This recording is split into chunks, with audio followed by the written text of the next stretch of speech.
Yan, welcome ulit sa Cast Message at ngayon nga ay pag-uusapan natin ang pinakamahalagang relasyon at ngayon ay kasama ko ang kapatid ko. Bago ang lahat, magbabike muna tayo sa Wascana Place.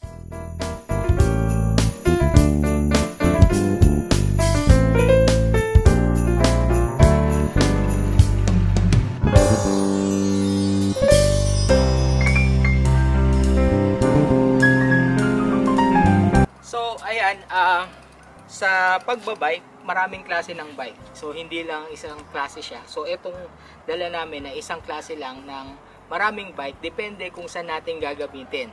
So, meron tayong tinatawag na pang downhill o pang bundok. Ayan, enduro. Meron din road bike. Meron din pang triathlon. At meron ding fat bike na kung saan ginagamit usually pag winter. Pero etong gamit namin ngayon, ang tawag dito ay cross country or yung po ay XC bike. Ito po yung gagamitin natin dito sa Wascana Place. Tama ba? Park. Okay. So ito po yung gagamitin natin sa Wascana Park. Okay, Sara, bike tayo.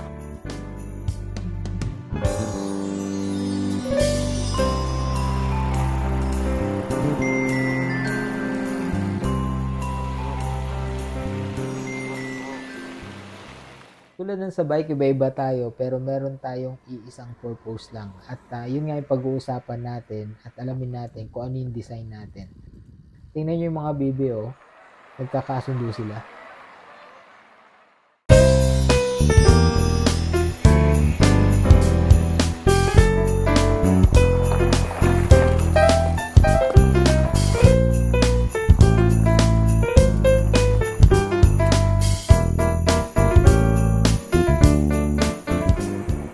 Okay, so pag-uusapan nga natin ngayon yung regarding sa cross relationship na dalawa yung in-establish ng Diyos na relationship dito sa mundo. Mahalaga ang relationship sa atin, no? Actually, yan nga yung kadalasan pag ang pinag-uusapan na relasyon, ayan, ay talagang nagigising tayo, no? Kasi mahalaga naman talaga ang relationship.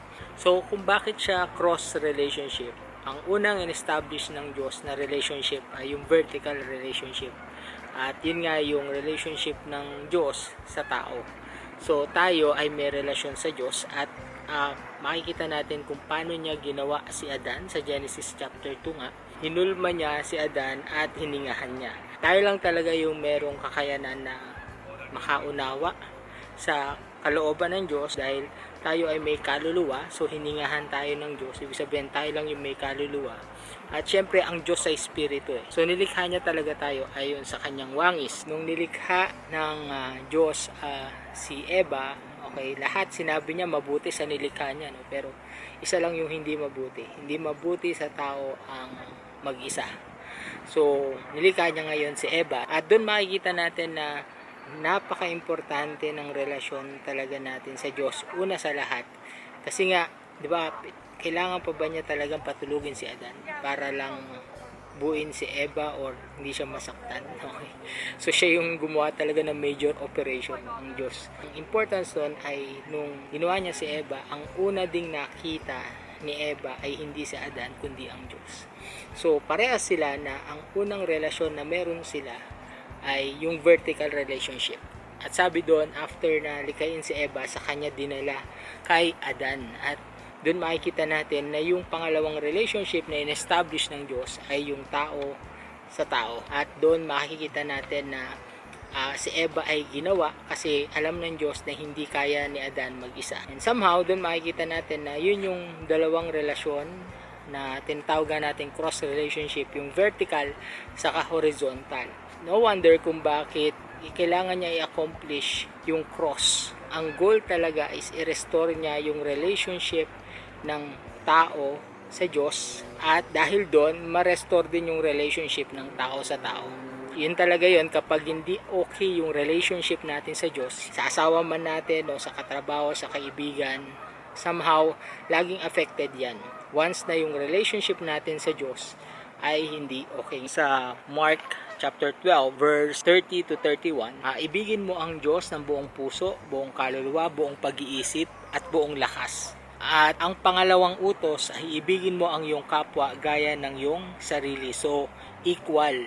Dapat yung pagmamahal natin sa kapwa natin. No? At makikita natin doon na sabi ng Panginoon, pagdating dito sa 31, wala nang iba na utos maliban sa dalawang ito.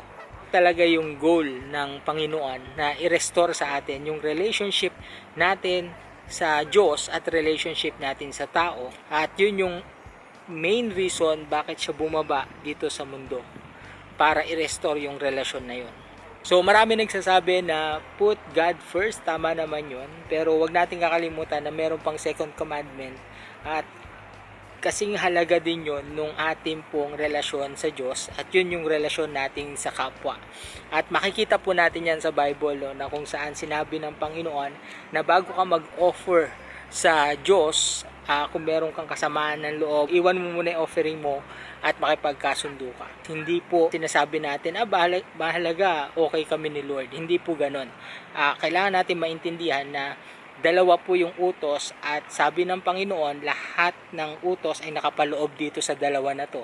So meaning, hindi mo siya pwedeng paghiwalayin. So sabi nga sa 1 John chapter 4, di mo kayo mahalin yung tao na nakikita mo, paano mo pa sasabihin na mahal mo ang Diyos na hindi mo nakikita. So equal talaga siya, hindi po siya pwedeng paghiwalayin. So yan po yung cross relationship na nirestore ng Panginoon. At kaya siya napunta rito, yan po yung goal niya. At hindi para dalhin tayo sa langit, kundi para i-restore yung relasyon natin sa Diyos at relasyon natin sa kapwa. Kaya ang totoong nasa Panginoon, mapapansin nyo po yun na talagang tayo po ay peacemaker, tayo ay tagapanguna sa pagkakasundo, at hindi tayo nangunguna sa pagkakawatak-watak. Kasi yun talaga yung patunay na tayo po, same yung heart, same yung goal natin tulad sa Panginoon. So, yung sinasabing put God first, tama po yun, pero huwag natin kakalimutan na mahalin din natin ang kapwa natin gaya ng ating sarili, nang sa ganon, makumpleto po yung